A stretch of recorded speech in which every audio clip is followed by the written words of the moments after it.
ഇനി കോഴിക്കോട് നിന്നും എല്ലാത്തരം ബോട്ടിങ്ങും നമുക്ക് ആസ്വദിക്കാം. അതിനായി ഒളോപ്പാറയിലേക്ക് വന്നാൽ മതി. 2-4 പേർക്ക് പോവാനുള്ളത്, ഹൗസ് ബോട്ട്, ആളുകളെ കൂട്ടത്തോടെ കൊണ്ടുപോകാനുള്ള ബോട്ട്, അങ്ങനെ പലതരം വെറൈറ്റി ബോട്ടുകൾ അവിടെ അവൈലബിൾ ആണ്. 2-4 പേര് പോകുന്ന ബോട്ട് ഞാൻ ഓൾറെഡി ട്രൈ ചെയ്തതുകൊണ്ട് ഇത്തവണ എല്ലാവരുടെയും കൂടെ സൈറ്റ് സീൻ കാണാനുള്ള ബോട്ടിലാണ് ഞാൻ കയറിയത്.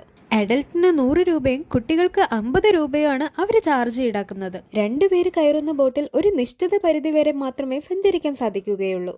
പക്ഷെ ഞാൻ ഇന്ന് കയറിയ ബോട്ടിൽ പുഴയുടെ ഒരുപാട് ദൂരത്തേക്ക് സഞ്ചരിച്ചിട്ടാണ് അത് തിരിച്ചു വരുന്നത്. 45 മിനിറ്റ്സ് യാത്രയാണ് അതിൽ അവർ നമുക്ക് പ്രൊവൈഡ് ചെയ്യുന്നത്. ഇവിടെ ബോട്ടിംഗ് സർവീസ് നടത്തുന്നത് ഒരു ഒറ്റ കമ്പനി മാത്രമല്ല. ഒളോപ്പാറ എത്തിക്കഴിഞ്ഞാൽ പുഴയുടെ വക്കത്തായി ഒരുപാട് ബോട്ടിംഗ് സർവീസ് നിങ്ങൾക്ക് അവിടെ കാണാൻ കഴിയും. എന്നാൽ ഞാൻ പോയത് റിവർ വ്യൂ ഹൗസ് ബോട്ട് ക്ലബിലാണ്. അവർക്ക് അവിടെ ഒരു പ്രീമിയം ഹൗസ് ബോട്ട് കൂടിയുണ്ട്. മണിക്കൂറിലേക്ക് 1000 രൂപയും ഒരു നൈറ്റ് എടുക്കുകയാണെങ്കിൽ 6000 രൂപയാണ് അവർ അവിടെ ഈടാക്കുന്നത്. കൂടാതെ അത്യാവശ്യം ആക്ടിവിറ്റീസ് എല്ലാം അവൈലബിൾ ആയിട്ടുള്ള ഒരു പാർക്കും ഉണ്ട്.